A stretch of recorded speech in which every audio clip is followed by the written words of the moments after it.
Let's go for it. Well, welcome everyone. Thank you so much for joining. My name is Jennifer Dixon. I'm the founder and CEO of JD Solutions Group, and really excited to have you all here for today's webinar, where we are going to be talking about the referral partner journey and how you can all find success with business development. And I think it's worth mentioning, so we are it's December 2021, and it was earlier this year, Amanda, Bridget, I think it was probably, close to May. It was earlier this year, we got together and hosted a webinar that was talking about all of the changes we were experiencing in business development and just everything that we were seeing through the pandemic. And so many of you had great questions. It was our most popular webinar. I think it was viewed over 400 times. So we all love business development so much that I was really excited to bring Brigitte and Amanda back so we could come back together. And now, after everything that we've been through the pandemic and moving forward, we wanted to talk about what good looks like and how to have a great, referral partner program. So I'm going to give you both just a moment to introduce yourself. I'm just so excited to have you both back here.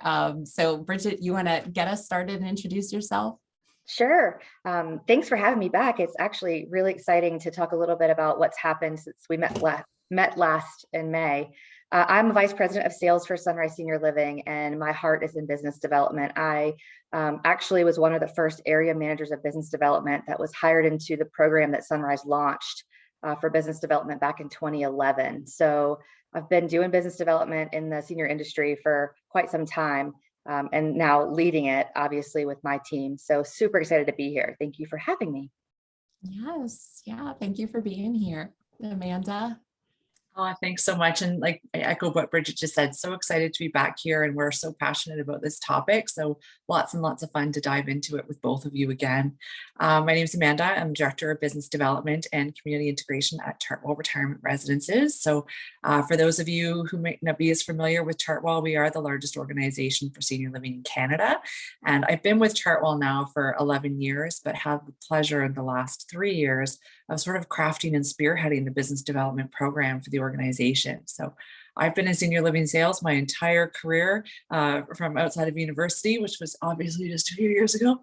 But, started with Sunrise and have learned so much with them, and then a couple of other Canadian competitors. And then I've been with Chartwell for 10 years. So really excited to dive into this today. Very exciting indeed. So we've got a wealth of experience here. And for all of you, I want you to know our focus and what we want to share with you is looking at a little bit of business development by the numbers in terms of where are we at today in the senior living industry. We'd like to focus on how you can really solidify your revenue strategy and have business development be a part of that. And we're really looking forward to sharing with all of you what the referral partner journey should look like and how you can all infuse that into your business development efforts. So I want to start with, I'm going to launch out a poll to our group here. And the question for all of you is, how would you rate your current business development plan or strategy? So it should pop up for all of you, a poll that should come up. So feel free and answer. So we have a couple different options here, from I've got a really strong business development plan to what plan? I don't really have a plan. So a couple different questions. I see everybody is answering. Just going to give it maybe just a few more seconds here. Okay. So it looks like as the poll answers are coming in, that a lot of you are sharing, over half of you, that you are just getting started with your business development efforts. Almost 30% of you saying, hey, I have a plan, but it's just not as effective as I would like. And 21% of you saying, I have a strong plan that works and creates results. So definitely, kind of really spread out here for people who are kind of just getting started to those of you who, are already well on your way. So pretty cool. To begin, I think it's important for us to define really what is business development, and making sure that we're all kind of speaking the same language here, of recognizing that when you think of business development in senior living, what we should be thinking of collectively is how do we create that long-term value for our communities, for our senior living organizations, from our prospective residents, families, from the markets that you are in, and those individual referral relationships. That's the definition of business development that we're working from today. And then also understanding, where are you finding your customers? And for the majority of us, they're coming from the digital marketing engagement through your website, through people who might be looking you up online, through paid lead aggregators. But what we will focus on today are those unpaid referral partners, your healthcare partners, hospitals, physicians, rehab specialists, and all of the non-healthcare community partners or non-clinical, and then friends, family, and residents. And I do think that it's important for us to just differentiate that, because we recognize right now that there are, a lot of different lead sources. So here's something, Amanda and Brigitte, I'm excited to kind of get your take on some of these numbers. And I want to give a big thank you and a shout out to Glennis Solutions, really amazing platform that they have so much data. And I was really excited that they were able to share some business development data and statistics with us. So what you all are looking at right now are some indicators of the recovery that is happening in business development through driving referrals. So what we're seeing right now is that unpaid referral volume is on the rise, but it's still almost 20%, 17% exactly lower than those pre-pandemic levels. Amanda, Brigitte, what are you guys seeing? Are you seeing within your organizations that the unpaid referral volume is driving higher or increasing? I can jump in here, Jen. I absolutely, we see something very similar in our organization. Where we're seeing bigger gains right now is where we've had a consistent business development program or a dedicated resource in those markets. We're now seeing the bounce back up and above 2018, 2019 levels for the first time in 2 years. For the most part, though, when we speak to our competitors and we speak to everyone, in the Canadian landscape, it's pretty consistent with this. Everyone's starting to see the trend tick upwards with those unpaid referrals, starting to definitely surpass the 2020 numbers. And now, we're gaining a little bit more on the 2018, 2019 sort of status quo. Yeah, I'd say we're seeing the same thing in the United States as well, just within our organization. We're seeing the uptick in occupancy, right? So coming from that, the uptick in unpaids is nice, and with a lot of other sources as well. Definitely. And I think that, one of the reasons why this is, such an important topic for us, for our organizations, and we believe for the industry, is that we know that unpaid referrals convert at some of the highest percentages, 40, 50, 60% in terms of move-in conversions. Yeah. So these are, just incredibly high converting, good quality referrals that are coming in. And so it's really important to be able to track what the recovery looks like here, because at the same time, and this was another really interesting statistic, is the paid referral volume. So when you're talking about lead aggregators like caring.com, A Place for Mom, the volume coming from paid referrals, Glennis is reporting an almost 20% increase in that volume. But what's interesting here is that the conversion to move-in is still flat to those pre-pandemic levels at around 5%. So when you look at these varying conversions of, paid referrals converting at, a 5% to unpaid at 40, 50, 60% and above, it's very clear that, this is not only an important part of recovering business development, but also really recovering our revenue, recovering NOI, everything across the board. So what I want to ask you both is something that was, I guess, probably obvious to all of us, but is striking in the numbers, is that one of our stronger categories, friends, family, and resident referrals, the volume of those are 25% lower than the pre-pandemic numbers. And they are also, the move-in conversion rate has decreased a bit, 5% on those. What are you both seeing in your organizations, and what do you think is the reason for that? Brigitte, I'm happy to go first. So I do think, word of mouth or friends or family, we are seeing, whether it be flat or just a bit of a decrease as well. But I wonder if, is it because occupancy is so much lower in the communities than it was prior to the pandemic, right? And so we're now on the occupancy bounce back. Could it be that we just don't have as many residents making the referrals to friends and family to be able to, keep the volume up and then get the conversions? Could it be that people are still fearful of buying in senior living right now, right? We'll talk about that, I think, in a little bit, about like that whole going home versus going to a senior living community. But those would be the things that I think of when I look at the friends and family side of it. Yeah, I would echo that as well. I think that the decrease in occupancy definitely has an impact on the volume of people who have the ability to make a recommendation or a referral, especially when we also limited the number of families who were able to come in and experience senior living.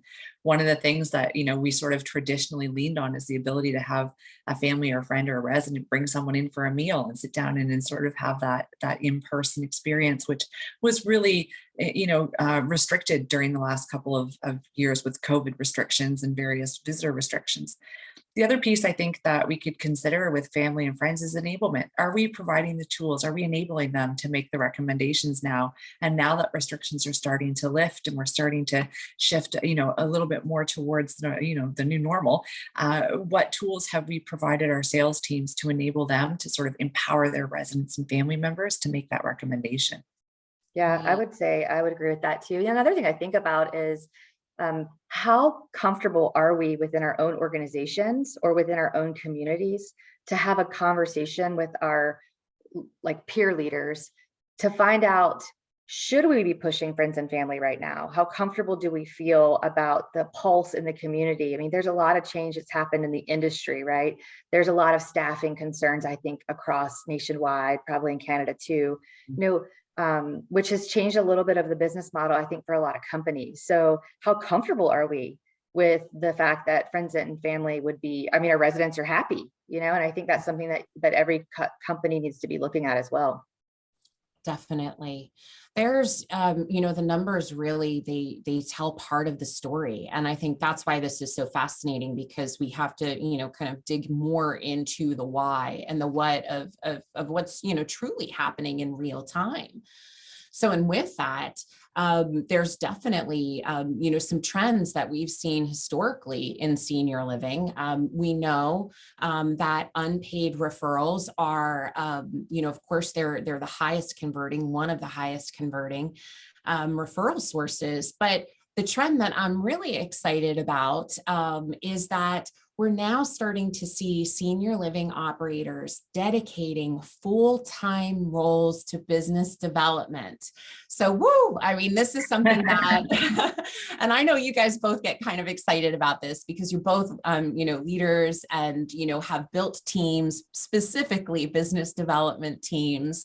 And I'm curious to know what you think about this trend. I feel like it's pretty inspiring to see that this is a role that's now being invested in. I think we've all, traditionally understood the pressure on a retirement living consultant or sales consultant, whoever is doing the leasing in your property, to spend time in sales with their prospects, and then also in sales with their external community partners to drive those leads. And we know that when we have a dedicated resource to really sort of leading the education march across town and helping people understand what it is that we do, that we're able to generate higher and higher volumes of those unpaid referrals. So it's exciting to see organizations investing in this, and exciting for Bridget and I as we've built teams, dedicated just to business development throughout the course of the last couple of years. Yeah, I absolutely agree with that statement. We should be having business development roles, I think, in every senior living community, especially now, because it's like, if you think about opening up a new community, when you're in that pre-build phase, there's a lot of things that need to go into making sure that you hit your occupancy numbers on time, right? And generate your revenue. And almost every community in the US, at least I can say for us, in this country, we're in that lease up mode, right? I mean, there are a few that are probably sitting back at 99, 95% occupied, but for the most part, if you look at the industry data, we're all on the rise, which means that all of our sales teams in the communities need to be focusing their time on selling to the customer and doing some business development, but they don't have as much time, I don't think, to really focus on doing it 50% of the time, for example. So I think having a dedicated team is definitely worth it. Yes. And I think it also reduces that, you have that push and pull when you're, when you're trying to do both roles. It's very quick for things to change, for someone to say, hey, get out there now, or we need to pull you in. So those are things that we hear very commonly. And, when you look at active lead bases across the industry, those unpaid referrals right now, they represent a fairly small segment of active lead bases, whereas we're seeing salespeople now are really inundated with website referrals and inquiries that may be earlier up the funnel, may not even necessarily be qualified or ready yet. So the time that we look at that people actually have to spend is precious. And I think that's, something that's important to consider. So, what are both of your thoughts in terms of the recovery of business development? And are we looking at a continued recovery and rebound into 2022? And, what are some of the things that you both are noticing, in the larger markets that are impacting this? Yeah, I can speak to that from the US side. I think we are seeing a rebound, right? It just grows with occupancy. I do think that everybody needs to be doing business development at the community level, all the way up to, like I said, I think everybody, should consider having some dedicated resources for business development. The reason I think that is because the traditional way that the assisted living industry or senior living industry got leads prior to the pandemic was, let's just call it your low-hanging fruit for the most part, right? I mean, it was a lot of healthcare coming in for the most part, if you look at it industry-wide. And that comes from our feeders, like the hospital down to the skilled nursing and traditionally skilled nursing into assisted living. What we're seeing across the US right now is, with the combination of the pandemic and the rerouting of Medicare dollars, and the way that Medicare is going into more of a Medicare Advantage type space, it has become a perfect storm on the downward impact into senior living. And so, if you look at some major markets across the US, we're seeing somewhere between 30 up to 50% decline in skilled nursing admissions into discharges, which means we're going to feel that in our industry. So we have to go get our leads from somewhere else, right? And that's just kind of the bottom line of it, for us anyways. Amanda, thoughts on Canada? Yeah, same kind of situation here. There's so much pressure on our long-term care system, and so many people who are waiting for those beds. And so you sort of have people being discharged from hospital to home into long-term care.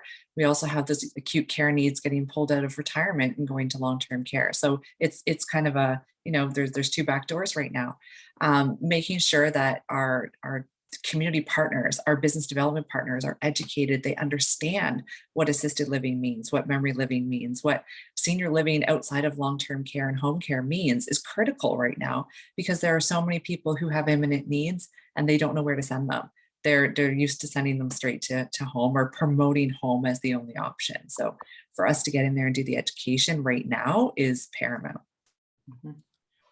For all of you who are listening, we'd love to get your thoughts in the chat. If you want to just kind of share with us, even as we're continuing to talk here, we'd like to know, who are your unpaid referral partners? Who are some of your top partners? And if you don't have any, who do you want them to be? So just while we're continuing, the conversation, love for you to jump right in the chat and share with everyone, who are your unpaid partners? Or if you have, of course, any questions that you'd like us to answer in real time, we can address that too. So, okay. With all of that, we know that business development now needs to be a part of any revenue strategy in senior living, without a doubt. And for all of you, what we want you to think about is, why is that? Some of the things that, that Brigitte just mentioned in terms of the Medicare impact and what we're seeing in skilled nursing and rehab, it's been incredibly impactful and affects our business development efforts. And I think the other thing is just looking at, the big picture of the impact on net operating income. Which is, after all of those operating expenses are through, and you look at your revenue and you look at your operating expenses, what's left over? And I think the question to ask right now is, can the marketing spend increase and continue to increase at the rate it has, from 2020 into 2021? How do you both view that? Because I think paid referrals are very, they're wonderful partners, and they're an important part of any sales strategy. So, I think, our friends at A Place for Mom and caring.com, they're amazing partners. And this isn't to say that paid referrals are bad and unpaid referrals are best, but when we look at the overall revenue strategy of a community, how do you look at that? Brigitte, I'm gonna toss that hot potato to you first. I'll take it. You brought up a really good question. Can you continue to increase your marketing spend? And I would add to that, if you continue to increase your marketing spend, what impact is that going to have on the business, right? Are we going to get more qualified leads that will in turn go into more conversions? Are we going to get more leads in that just tie up sales team members' time? Because you have to really think about that from an operating perspective as well, right? So if we're spending more money and we're getting leads in, but those leads maybe aren't likely to convert, or there's a higher percentage of unqualifieds, your sales team members are spending time in the selling zone working leads that might not convert, in a quick fashion. And so would it be a better balance if you increase your marketing spend some, and then maybe shift some dollars over to putting business development into the conversation? So those are all things that I think that we should be looking at as organizations in this industry. Mm-hmm. For sure. I agree with what Brigitte just said. And, we can't just focus on volume and velocity. It really has to be, the quality side of things as well. And so we get tons and tons of leads from our paid referral sources, and those are fantastic. But to your point, Jen, they need to be a part of the sales strategy, and we need to have, sort of a multifaceted approach here. When we think about the value of relationships that we're building with business development, and remembering that they are true relationships, they don't culminate in one sale. They are evolving and sort of evergreen. They keep going. And so they're going to consistently fill your sales funnel over time with high quality leads that have high potential to convert. The other thing is to remember the impact on the NOI. So when we have, paid referrals, it is a little bit of a hit to that as well. But with some of these unpaid referral relationships that we're forming, we can generate both long-term sales and short-term sales. So we can get a lot of those respite stays or trial stays or short-term stays that are really going to help us in our immediate occupancy recovery strategies right now and generate some revenue for our properties while we're continuing to build those long-term relationships. Right. And Amanda, you've seen just in the Canadian market, I mean, the long-term care market and the state of that. Can you talk to that? I know there's a lot of people joining us, from Canada who are, really curious about this. So what is some of the impact that you've seen? Sure. And I think this goes more to the sort of public perception side of things, in that there's still a lot of confusion in the Canadian marketplace about the differences between long-term care and retirement. And that strains right through our sort of our public right to our professionals. So even our doctors and financial advisors and real estate agents and lawyers and people who are advising our prospects don't necessarily know the differences. And the long-term care sector was hit pretty heavily during COVID. And so there's a lot of negative media still out there. And part of our job now in our recovery efforts is to help dispel the myths and help people understand the differences and identify what the appropriate solution is for every senior out there. So when you're thinking about, your recovery efforts in Canada and retirement living, this is a really big piece of what you can be doing to help people make informed choices. Right. And very similar, I think, landscape in the US. What would you say, Brigitte? I mean, I know I've observed, kind of very, very similar sentiment in terms of just general confusion in the marketplace over what is senior living and how do we fit in? Right. Absolutely. What is it? How do we fit in? How do they compare? Right. It's very hard to compare for a customer to compare apples to apples when some are bundling, some are not bundling, when you do this type of care, but the one down the street does a different type of care, like not as much care maybe. So it's really hard for the customer to really understand how do you even compare, right? It's very confusing in general for them not to know so much about senior living and then to go into that space of just trying to compare it. I think it's really hard for them.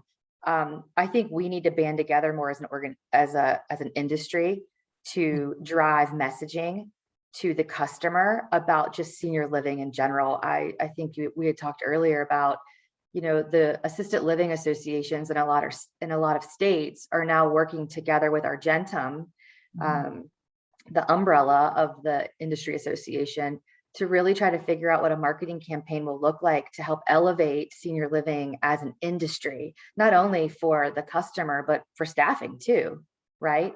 But I think it'll be interesting the more we see that come out over the next few years, that it becomes more mainstream to be senior living. Hopefully that will impact us in a positive way. Definitely. And I think too, we've seen so much talk and we've seen it in the trends of home. Home is where, the messaging saying home is where people need to be. Home is the best choice. We've seen a lot of capital moving into home care. And I do think that, the idea here is for consumers to understand their choices and their options. But senior living really runs the risk of falling behind because of so much of this messaging that is around the home. We already know our greatest competitors are not all of us on this webinar against one another. Our greatest competitors are, someone's home and they want to stay home and they don't want to make that change. So these are all reasons why it's important to have, resources focused on business development. And as the three of us were kind of talking about this and, thinking about what we wanted to share with all of you, one thing that stuck out was that we wanted to define what a referral partner journey should look like. And not just necessarily like the activities and metrics of what you should be doing, but what does a good referral partner journey look like? And what we wanted to do was really illustrate the journey, the path that our referral partners go through as they get to know us. So, and I'm going to let Amanda really, walk us through this, because this, I think, gives us all a different way to look at business development and where we fit in it. So Amanda, I'll let you take us through it. Sure. So I think, we're so used to looking at our customer journeys, and the real purpose of this was to put ourselves in the shoes of someone who might have the ability to influence our customer, to make a decision, or to consider senior living in general. So we start at the first point here, and that is of completely unaware. Unless you've gone through something in your own personal life, most people are somewhat unaware of senior living in general and what it entails, and what the differences are, and that this sort of industry actually exists. Once they become aware, you move to that second point there, that point of awareness. There's a time when someone realizes, okay, hang on a second here. There's a need. There's a need for someone that I'm working with. To start to consider something that might be better than what they're currently experiencing. So there's that sort of point of awareness. I'm aware that there is this industry to look at.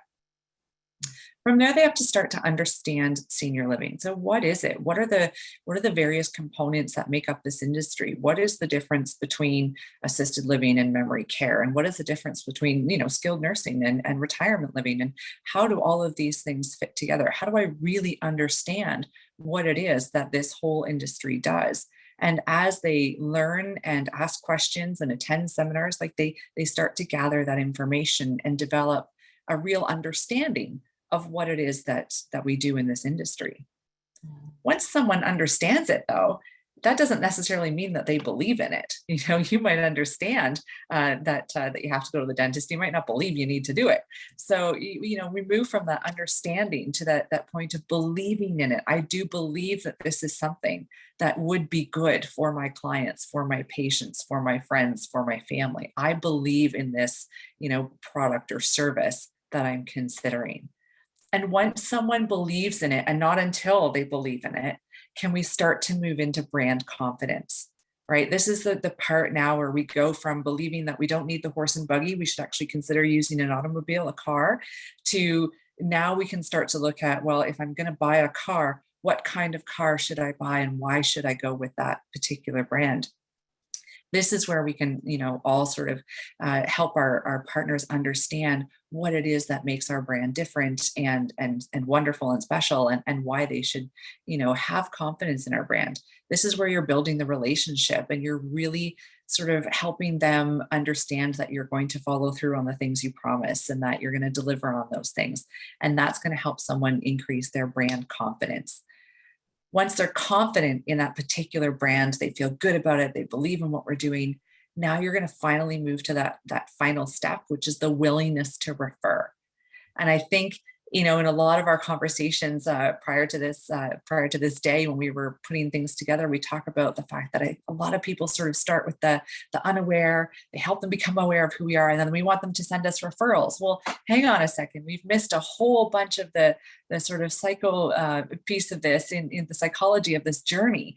We have to make sure that they understand who we are. They understand what we do. They like what we do. They like why we do it. They feel comfortable with a particular brand, and then they're going to be willing to refer. So we do have to make sure we go through each of those steps. I hope that explained it, Jennifer. No, I think you did a great job of explaining it. So I think what's really kind of, stark to me here is that this is, for all of us listening, this probably resonates, I think, a lot with everybody. Like, it makes sense. But if you compare that to, I think, just the reality of what basic, current business development practices look like in senior living, I feel like there's, and I don't know what you guys think, but I just feel like there's a gap, because business development has been very inconsistent. It's the idea of let's go out, let's get appointments, let's do a lunch and learn. Like they're very, abbreviated touch points. And this is truly forming a relationship. So I just feel like there's a big difference between this and where we might be at. And I'm excited because I think that we can, really, really evolve things here. Yeah, I'll jump in for a second here. It is about a relationship, right? And I think that it's really important for those that are directors of sales that are on the webinar, but also for regional and leaders and above to really understand that it's a relationship. I mean, you think about if you were going to date Amanda, you might date her for 6 months and get to this point. If you were going to date Jennifer, you might date her for 2 years and get to the, point number 6. It takes some time and everyone is different on how, you're going to have that relationship. And so I think that my point is that metrics are great within a company. We should always be looking at our data and our leading and lagging.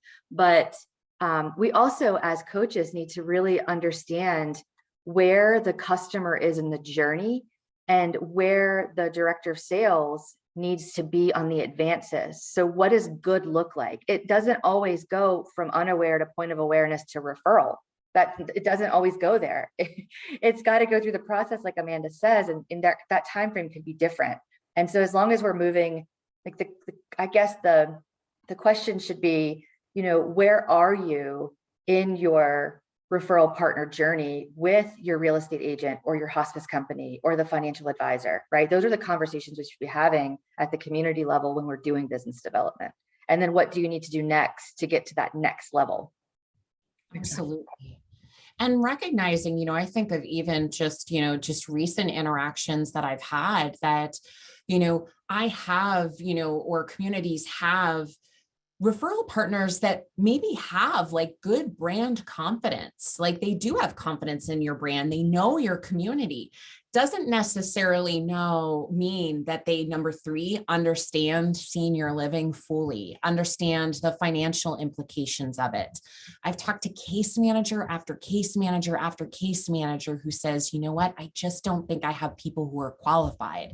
That's why I don't refer to you. So there's an education component where they don't necessarily understand whether it's affordability, the financial process. So I find this really helpful to be able to just kind of orient to where could be, the gaps in there as well.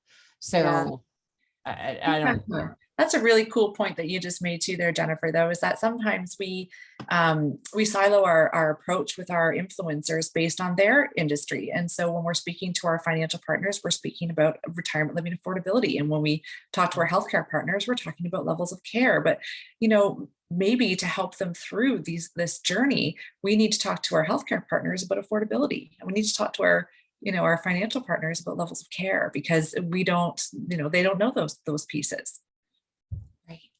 Right. So I think this is a really great way, for you to, kind of think about, the business development efforts. And great question coming in. So I'm just going to bring this up. So this is coming from Tracy. How do you use events targeted to your referral partners in your business development plan? And what are some of the best event ideas you have used to engage your referral partners?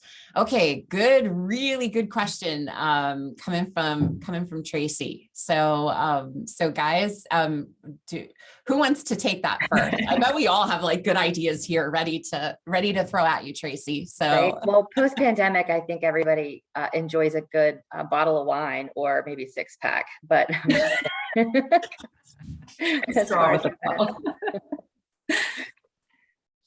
yeah, I'll take that one first. Events don't have to be grand. Events can be small. And I think that when you're looking at your event strategy, it should be something that's holistic. Like what events should we do that are going to showcase the community as a whole? And what is our goal of that event? Right.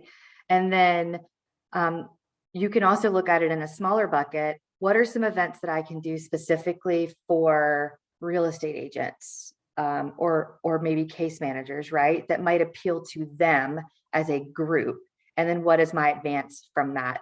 I think where we get stuck sometime in events is that, look, every director of sales I've ever met has great ideas, especially for events, right? They can throw some good parties. But it's like, what is the action that's going to come out of the event? How are you going to move the relationship from the event to a face-to-face meeting or a conversation about awareness or understanding senior living, like wherever they are in that journey? Right. Yeah. I agree with that, Bridget. You know, I'm not a huge fan of events myself. I think that there's a time and place. I think networking events are paramount. You have to be there. You have to be present. You got to connect. But you know, my very favorite way to engage with a community partner is to have them into the property for a lunch and a conversation and a really, really informative tour, and let them ask a million questions, because we're all curious and we want to understand each other's businesses. And sometimes we have a propensity to overthink this, right? We think we have to do these big grand events. You know, as Bridget said, we all have fabulous ideas and we can throw some fantastic parties, and those have their place, but don't necessarily have to do it all the time. Sometimes it really is just about that one-on-one interaction and a conversation that's going to let you sort of progress through this referral partner journey more organically. Right. And I think that when you look at this journey, you know, that can help inform your event strategy as well. So I think, you know, community events, they can be a very impactful tactic to, you know, bring in as part of your strategy. And I think what we should be thinking about in business development is, what is the function of it? Are we trying to help people understand senior living? Are we trying to educate or showcase our expertise? But I think the important thing to keep in mind is meet them where they're at. Yeah. Is this event going to be virtual? Is this event going to be in your community? Is this event going to be in the local country club, hospital, wherever? So I tend to not necessarily think of events as something that is, you know, at your community site driven. That can be part of it, but looking at kind of what is the function of it. One really great event, and this was a virtual event, and I couldn't believe, you know, we had such great attendance for it, but we were specifically trying to attract specialists and physicians who are just like a notoriously difficult group to get to. And we picked the top 2 most influential physicians and specialists in the area, and we hosted them on a webinar just like this. And we just kind of interviewed them with asking different questions about the trends that they were seeing in the local community with their patients. It had nothing to do with the organization, the community, trying to sell what we were doing. It was, we wanted to attract a certain group of people, and we were thinking, what's going to get them here? And we knew we couldn't get them to the community, but we knew that if we did something specific like this, we couldn't. So lots of answers to your question there. It's a great question. I think it's something that, you know, we can, you know, probably spend a whole webinar just talking about event strategy for sure. But yes, so hopefully that helps. Great question. Yeah, great question. Mm-hmm.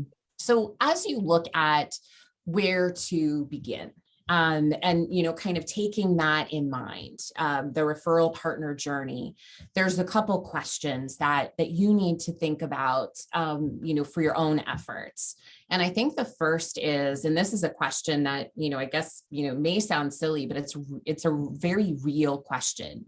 Do you have a sales system and process for business development?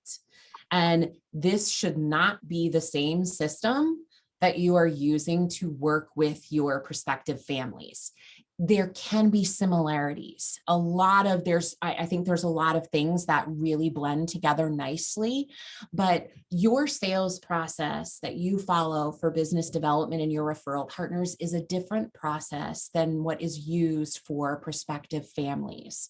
So the first question to ask is, what is the guide or the process that you're using? And when you think about your business development efforts, how does it kind of compare to that referral partner journey? And where are the gaps? What do you both think? Amanda, Bridget, I mean, I feel like that's a really good place for people to start, to just simply look at this and be like, okay, where are some of the gaps in that process? But what do you both think in terms of guidance for where to begin?